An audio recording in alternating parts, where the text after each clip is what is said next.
majadiliano utatuambia unatusikiza upande gani na una yapi ya kusema.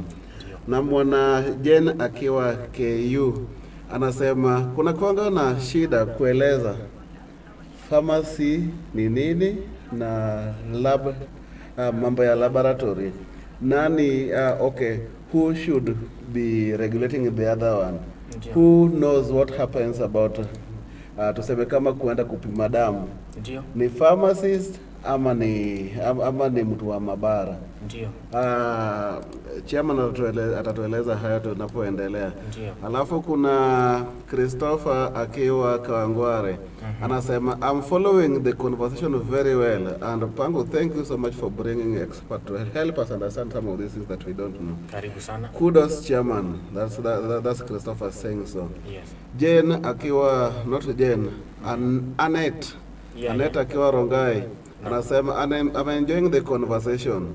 Ask chairman just to clarify who is responsible for between the pharmacist and the laboratory expert. Yes. Who can tell what is the fitness of the drug? Yes. Not the drug, but even the test machine. Who should regulate the other one? Yes. Or who has more voice? Then naona pale Milka yuko Ukwala, anasema Ukwala huko Siaya tuko mtandaoni, msidhani huko jijini pekee ndio mko mtandaoni. Asante sana. Lakini mimi nashukuru mmeleta expert anatueleza mambo yenye sisi hatujui. Yes. Hatujui upande wako kama uko na mtu yeyote hapa. Asante sana. Niko na watu pia hapa, lakini na recommend ya kwamba tupatie daktari hayo kwanza handle ndio na mimi niseme zangu. Daktari, kazi kwa. Karibu sana. Asante sana. Now, kuna hii swali, generally I'll summarize it. Yes. As a regulation between pharmacy and lab. Who is supposed to regulate who? Ndiyo. Lab and pharmacy are unique departments, and they are unique healthcare cadres that are regulated separately. Lab is regulated under Cap 253A of 1999. Pharmacy are regulated under Cap 244. And easy caps or these acts of parliament ziko tofauti sana. Ndiyo. So they regulate themselves. Nobody regulates the other. Ndiyo. And that's why tunasema hii jambo la kukua kila kitu inakuwa merged pamoja, and then unapea pharmacist kipaumbele, haileti shangwe. Tuko na different laws, and each person is regulated with his or her own law. So you cannot merge everybody and then you want to disregard the laws that have been there before this one come. Yes. If you have to do that, then you must have stakeholder meetings, discuss the criteria you want to use, so that you bring these things, but in a clear program, in a clear manner. Yeah, not just that wewe uko hapo unataka kila kitu alafu vile mwingine unampea powers mingi. Haiwezekani. Because your bill, ukiangalia the composition of the board members are all pharmacists. Yes. And yet they want to regulate. They are not going to regulate only lab reagents. They are going to regulate hizi machines za radiology. They are going to regulate machines zinatumika theater. They are going to regulate machines zinatumika kwa dental. They are going to regulate machines zenye kama hizi za orthopedic, almost everything. Then ule pharmacist ye kazi yake ni madawa peke yake. Yeye ndio anaweza jua hizo dawa composition zake ziko namna gani. Yeah? Na hiyo ndio taaluma yake. Ndio. Hawezi regulate hizi zingine.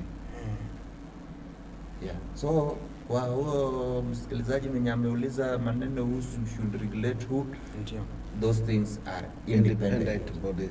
They are independent bodies. But when it comes to handling patient, we have to be interdependent. Ndio. Yes.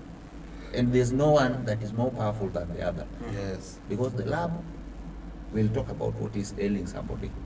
The Ndio. doctor shall prescribe, the pharmacist dispense. Yes. Yes. So we are interdependent. The doctor prescribed based on the results from On the the lab. results from the lab. Then he recommends the The pharmacist pharmacist to give out the give out medicine.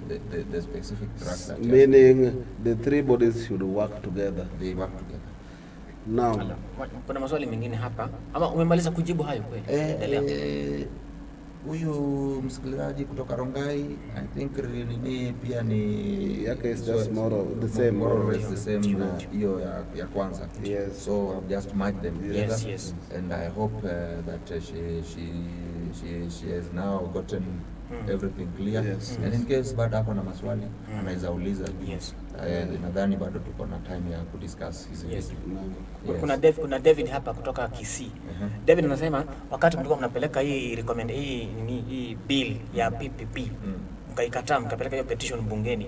Je, timelines ni zipi mlimpea bunge kuweza kuchukua hatua na when do you expect them to revert to you, wawaambie matokeo ya discussion? And then wakati PPP hii ilikuwa ina draft hii bill, does it mean that na mkaikataa, does it mean nyinyi kama professional team yenu hamna representation pale ndani? Hiyo ni maswali mawili. Okay, sawa. Ndio. Now, kwa upande ya hii bill, bills zikienda parliament, kuna kuanga na kitu tunaita public participation, where they advertise that bill and put it for public to give in their memorandum. Ndio. Tulifanya hiyo memorandum, na wakati walitoa report yao, they didn't acknowledge kuwa wali receive memorandum yetu. This is not the first time hii bill inakuja parliament. Ndio. Hii bill ilikuja parliament around 2015 ya kumerge hizi vitu, ku ensure that hizi vitu za lab zimekuwa regulated na pharmacist. Hapo tulienda tukakataa. Ikakuja 2018 second attempt, tukaenda tukakataa. Now 2022 wakati elections zilikuwa zinakuja. Ndio. Unajua wakati kuna election, hizo campaign nini kuna mambo mingi sana zinafanyika. Ndio. So that is the period where dangerous bills are passed without the knowledge of people. Jim tashuka tu bill imepitishwa na imekuwa signed into law. After mmefanya election naambiwa there's a bill. So ilienda hiyo wakati. That period between May 2022 hapo ndio ilifika parliament. So tukafanya the first memorandum in around July. Ndio. They didn't acknowledge, alafu parliament ikavunjwa, wakaenda election. So kukuja wakaifufua. Wakati walifufua wakaweka tena public participation, tukaandika na tukawaambia this is what we think about this bill, this is the way this bill should look like or it should go. Wakaenda wakakaa chini wakaangalia hizo reports. Unfortunately ile yetu yenye sisi tulisubmit was not acknowledged na wakuweka kwa report. Ndio. So tunaona this omission, it is by design, being that this persistent and concerted efforts to take hizi vitu kutoka kwetu imekuwa since 2015. Ndio. And that is the reason why we are now coming out to speak for ourselves. In October, we wrote to them and said that we told them that tulileta memorandum yetu concerning this particular bill. Why have you not considered that memorandum?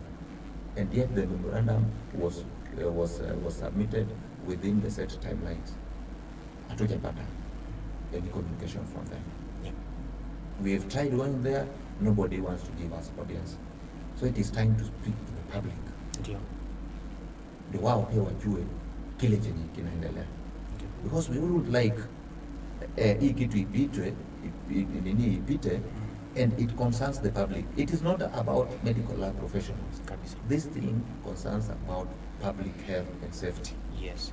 The moment there's a substandard testing material out there, it is the public who is going to suffer. Ndio. Because the results that you are going to get are not the results that are in tandem with WHO regulations. Yeah. So we wouldn't like to reach there. And that's why hata jana mwingine nilikuwa naongelelea maneno ya damu. Yes. Maneno ya damu pia iko hapo. Damu iko na maneno mingi. Damu iko na maugonjwa.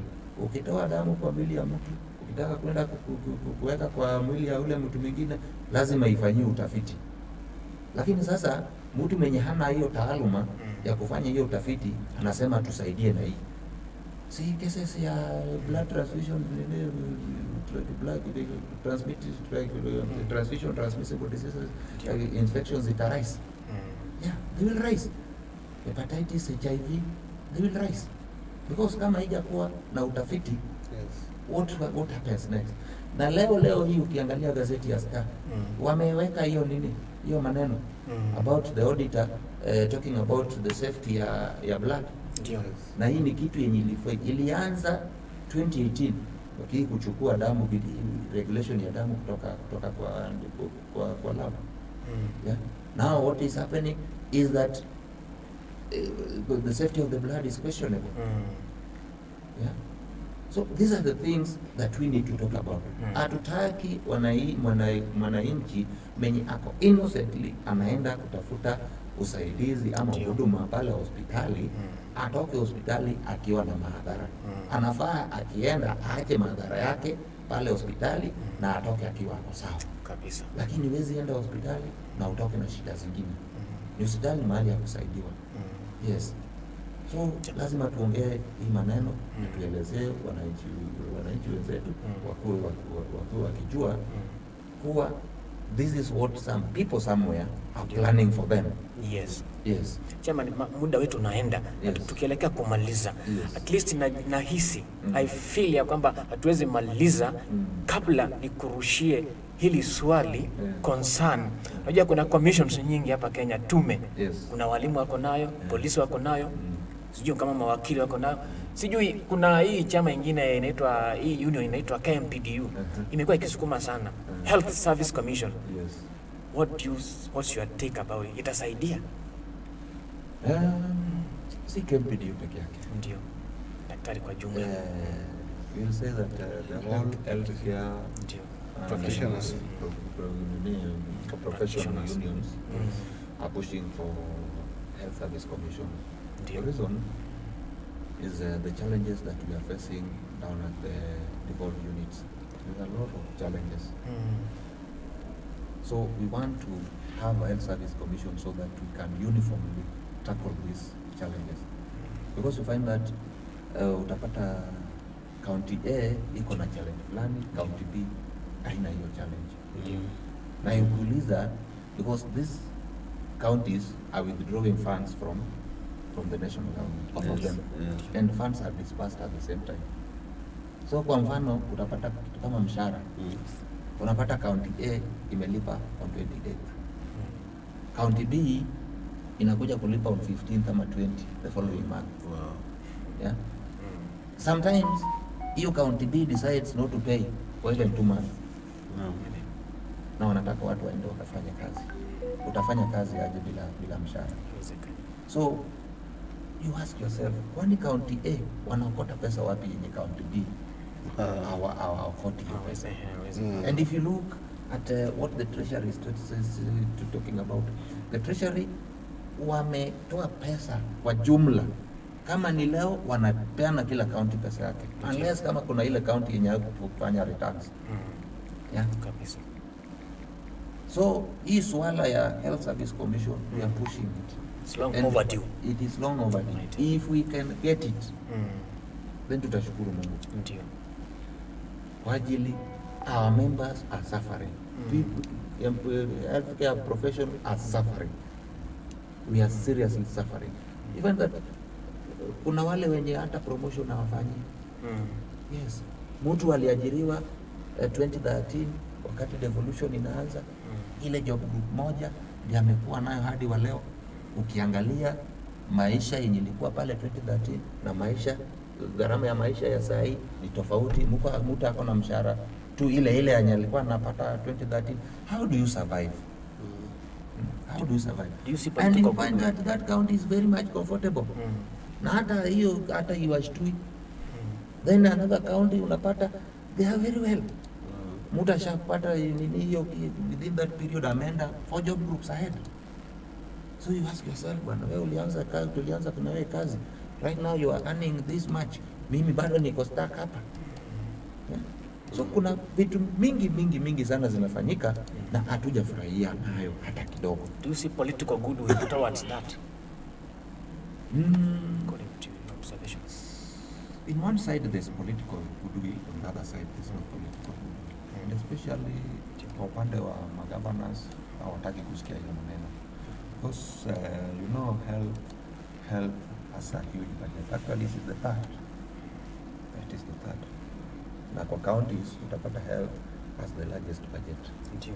So akiona atatoa hii kitu irudi pale kwa national government, and it was also a political tool for them. Yes. Kutafuta umaarufu.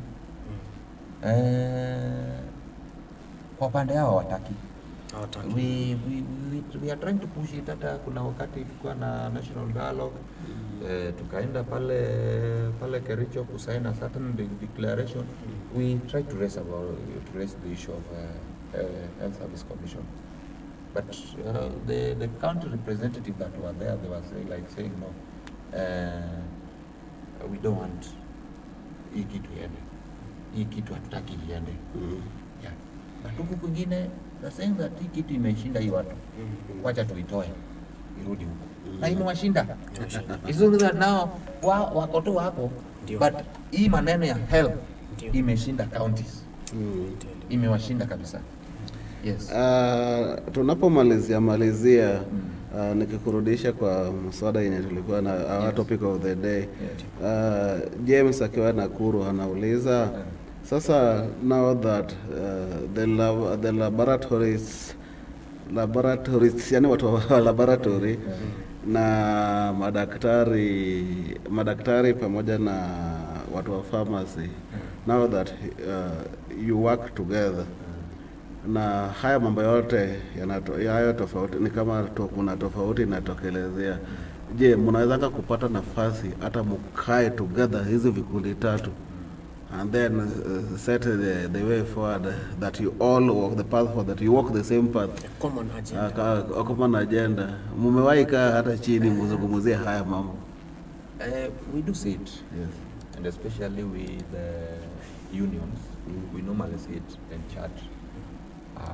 But now when it comes to representation pale juu, now kwa upande wa serikali, that's where now they draw the line. Yeah, that's where they draw the line. Unapata huyu mtu anataka kuwa superior, huyu mwingine anataka kuwa superior. Na unajua fali wawili wakipigana ni nyasi umia. Yes. So we would really like to have a conversation with these other people, so that we have a common ground. Now we are supposed to help this country move forward in terms of healthcare. But now you can only do that when kila mtu ametoa ego yake akaweka chini akasema now let's reason together. Lakini wakati bado mtu ako na ego yake pale, ameshikilia mimi ndio wa kusema hapa, huyu mwingine mimi ndio wa kusema, itaendelea tu hivyo. Kwa sababu mimi kama representative wa medical lab officers, their interest that I represent, and I wouldn't really love that interest somebody override it. Yeah. So we must, if they allow that them also they are able to compromise, then we can now sit down and talk. But if they cannot, and then they have the bullying tendency where they want to bully the other people, yes, then kila mtu anasimama tu kidete na aseme no, this is what we want, because whatever you are doing is wrong. And from what we are talking, point we are talking on, we are talking on a point of right. Yeah. Sisi hatuongei nini ati maybe tunafanya siasa, ni hapana. Tuko kwa ile rights zetu, pigania haki zao, haki zetu zenye zilioko na haki za wananchi. My main concern is not even about medical laboratory officers. It is the safety of that patient mwenye ataenda pale apate hizi substandard materials. Hiyo ndio kitu inatusumbua sana. Tukimalizia wacha nikusomee hii somebody saying, huyo ni Susan Kiambi anasema issues very well articulated with the clarity. Good job, Mr. Odipo. That's somebody on Facebook. That's our follower on Facebook. Mamanyi. Yes. Habari ndio hiyo. Habari ndio hiyo. Umesikia? Nimesikia kabisa. Mwenye ako na masikio asikie. Mwenye hana masikio asisikie. Hawaje pita. Lakini hawezi kosa kusikia. Kuna mwenye hana masikio kweli? Kuna. Lakini inaingia na huku. Inaingia inatokea huku. Inatokea upande huu. Lakini la maana ni kwamba wasikilizaji wetu wamesikia na wamecomment, wamesema kwamba this is a very wide topic, hatuwezi kumaliza siku ya leo, lakini tutaendelea, hata tutajaribu wakati mwingine pia tukaribishe tena, tutaendelea na majadiliano haya. Kuna swali lingine tutamalizia, samahani sana. Kuna swali lingine msikilizaji wetu anaitwa Kuna Halei Roslin anasema what can we do kwa hii mambo ya economy? Itawezekana hiyo? In relation, I believe it's in relation to what you are agitating for. What can we do kwa hii mambo ya economy? Contribution of the health sector to the country's economy. Just, I think this is a general comment. Yes, it is a general comment, and maybe I will not go to what they can do in this economy. There's something that is missing. Yes. For it to come out very clearly. But what I'll say is that health, it in itself is an economy. You can only go and get something or fend for yourself when you are healthy. If you are not healthy, you cannot go out and look for money. And looking for money is the economy itself. True.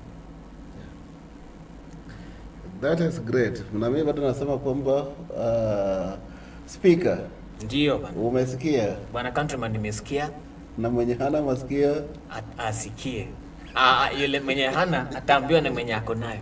Ataambiwa nayo. Mpenzi msikilizaji, kama huna masikio utaambiwa. Kama hujasikia utaambiwa. Lakini tuna believe kwamba umesikia.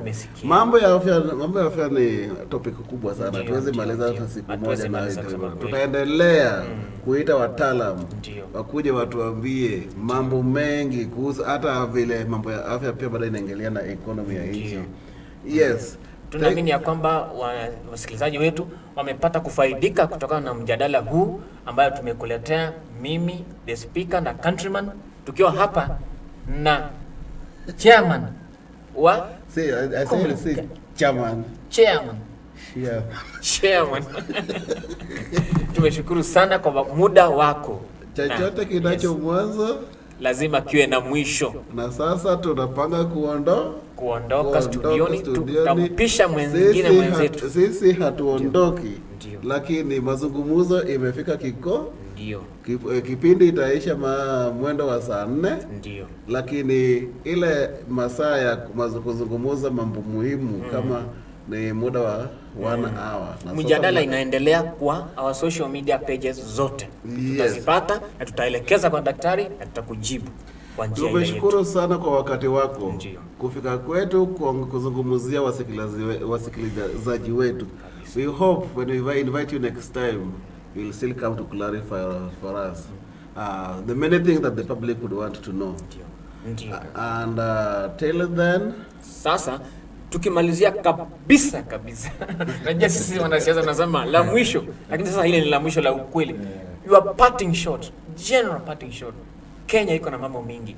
Masuala ya afya ni mambo makubwa, mambo makuu mapana. Your parting shot ni gani? Dakika moja tu. Now, my parting shot to wasikilizaji ni kuwa Your health is our priority. Your safety is our priority. What we are doing is not all about medical laboratory officers. It is about the safety and well-being of the citizens of Kenya. And we are concerned about it. We don't want a situation whereby unaingia hospitali ukiwa umebeba shida na unatoka umebeba shida zingine zaidi. Tunataka tukiingia hospitali uaje shida zako hospitali uende ukiwa uko sawa umetosheka na service. Yes. Kabisa. Your health is our priority, your safety is our priority. Unamnukuu kwa sababu wewe ni mtangazaji. Hayo ni maneno ya kutoka moja kwa moja kutoka kwa medical laboratory officers. Kabisa. And this is great. It has been nice to have you this morning. Yes. Tunapoendelea na show tunakushukuru popote utafika. Muendelee kuhudumia watu. Kabisa. Na waridhike. Safety ya wananchi, people's life be your priority as you say. Kabisa. And with that we come to the end of the conversation for now. Yes. But usibonyeze kidude kwani bado pango iko pale na mambo moto bado iko vipindi vibambe kabisa. Tunaendelea kabisa. Speaker anapoondoka ndio countryman anabaki. Countryman anabaki. Speaker ndio huyo ndani. Ndani ya Pango Radio. Kabisa. Tuchukue na tunakupa unachohitaji.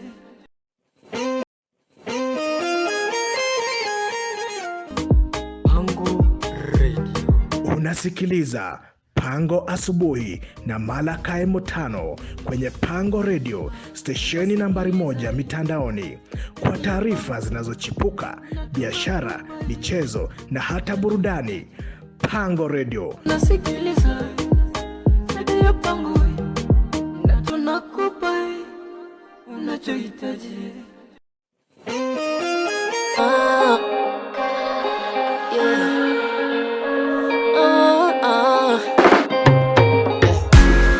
If